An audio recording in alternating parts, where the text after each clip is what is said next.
Selamat mendengarkan podcast ini. Shalom.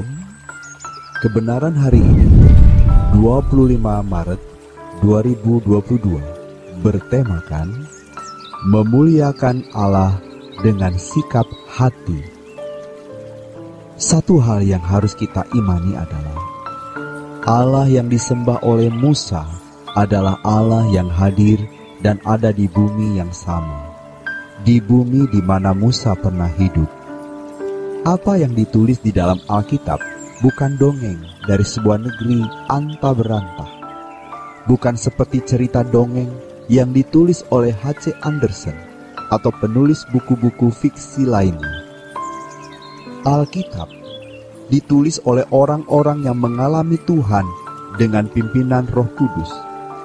Maka di tengah-tengah banyaknya tekanan berat yang mereka alami, yang kita alami dalam hidup ini, kita tetap memiliki prinsip, yaitu diam, mengandalkan Tuhan, dan menjaga kesucian.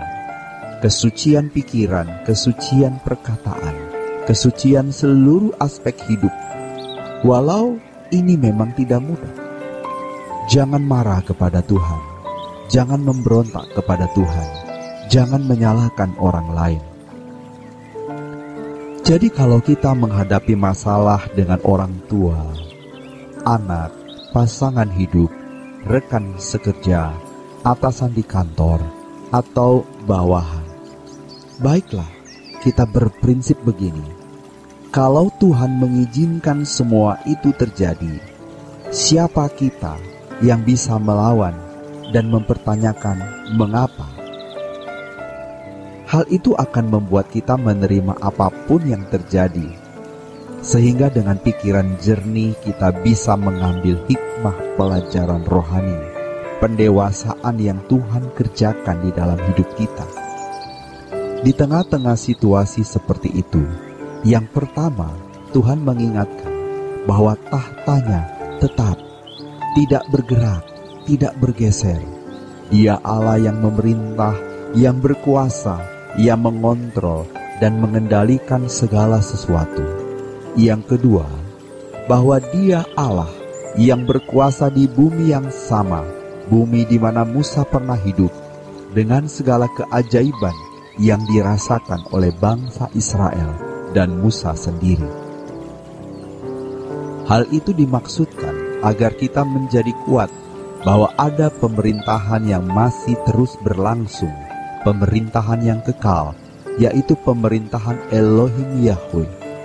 Dan agar kita percaya, jika kita benar-benar hidup tidak bercela di hadapan Allah kita, memberikan hidup kita untuk melayani Dia, mengabdi kepadanya, maka Tuhan yang menjadi pembela kita.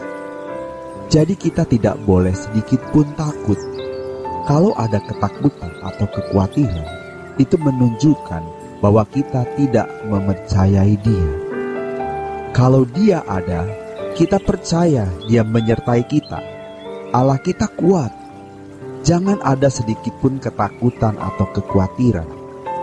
Memang sebagai manusia bisa muncul ketakutan dan kekhawatiran dalam menghadapi dunia kita hari ini, menghadapi hari esok. Tetapi percayalah bahwa Dia hidup, Dia hadir, dan Dia berkuasa. Muliakanlah Allah dengan sikap hatimu. Mari kita muliakan Allah dengan sikap hati kita dan percaya bahwa Dia menyertai kita. Apapun yang terjadi, itu semua dalam kontrol Allah yang hidup. Apapun yang terjadi, di sini kita harus juga dipersenjatai dengan pikiran bahwa kalau Allah menghendaki sesuatu terjadi, siapa kita yang berani melawan? Seperti Daud yang dikutuk oleh Simei, dihujat, dilempari batu. Pada waktu Daud melarikan diri dari serangan Absalom anaknya, hulu balang Daud mau memenggal kepala Simei. Daud berkata kepada hulu balang itu, "Apa urusan kamu dengan aku? Biarlah dia mengatakan itu. Kalau Tuhan suruh dia begitu, siapa yang berhak bertanya? Dan mengapa kau lakukan itu?"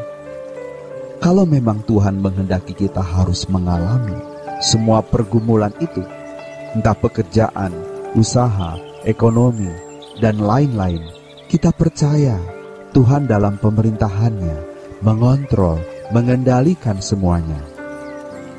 Ketakutan, kekhawatiran kita, itu sebenarnya sikap tidak meninggikan Tuhan, sikap melecehkan. Percayalah, Allah yang membelah laut Kolsom, Allah yang menurunkan mana, Allah yang sama yang akan mengurai kekusutan hidup ini, kiranya ini menjadi penghiburan dan kekuatan bagi kita. Tunggu saja waktunya dan lihat bagaimana Tuhan mengurai kekusutan-kekusutan hidup kita. Kalau kita mempercayai Allah itu berkuasa, biar Allah yang bertindak. Ingat ini akan menjadi kekuatan bagi kita sekalian. Tenang, tenang, tetap tenang. Waktu akan membuktikan. Kalau kita memang salah, Tuhan penggal kepala kita. Artinya Tuhan menghukum kita. Dipenggal ketenangan hidup kita, ekonomi, karir, dan lainnya. Tetapi semua itu merupakan cara Allah untuk membuat kita lebih baik, lebih merindukan kerajaan surga dan hidup suci. Tetapi kalau kita benar, Tuhan pasti melindungi kita. Maka serahkanlah hidup kita di dalam tangan Tuhan yang kuat. Demikianlah kebenaran hari ini. Kiranya Tuhan Yesus memberkati. Sola Gracia.